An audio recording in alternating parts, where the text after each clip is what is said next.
ময়মনসিংহের তারাকান্দায় ৭০ বছর বয়সী বৃদ্ধ হালিম উদ্দিন আকন্দের চুল ও দাড়ি কাটার একটি ভিডিও সামাজিক যোগাযোগ মাধ্যমে ভাইরাল হওয়ার পর সোমবার তারাকান্দা থানায় মামলা দায়ের করা হয়েছে। প্রায় ৪ মাস আগের এই ঘটনায় শনিবার ২৭শে সেপ্টেম্বর ভুক্তভোগীর ছেলে মোহাম্মদ শহীদ আকন্দ বাদী হয়ে চূড়ান্ত পদক্ষেপ নেন। মামলায় হিউম্যান সার্ভিস বাংলাদেশ নামের একটি সংগঠনের দায়িত্বশীল ব্যক্তিসহ স্থানীয় সহযোগী ৭ জনকে আসামি করা হয়েছে।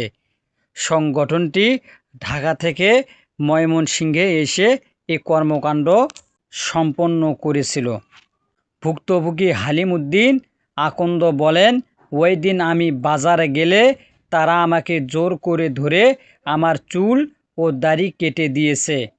বাজারে তখন লোক কম ছিল। আমি চেষ্টা করেও রেহাই পাইনি। তখন আল্লাহর কাছে বিচার চাই।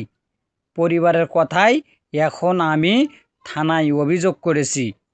দেখি তারা কী ব্যবস্থা নেয়। তিনি আরও বলেন, আমার চুল দাড়ি কাটার সময় বাইরে ২ জন সহ প্রায় ৮ থেকে ৯ জন লোক ছিল।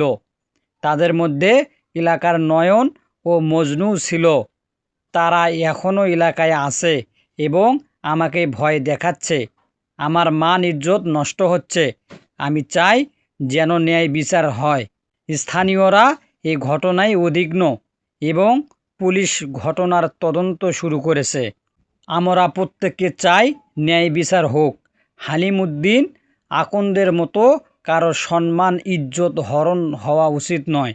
সবাই আসুন সচেতন হই এবং অন্যের অধিকার রক্ষা করি।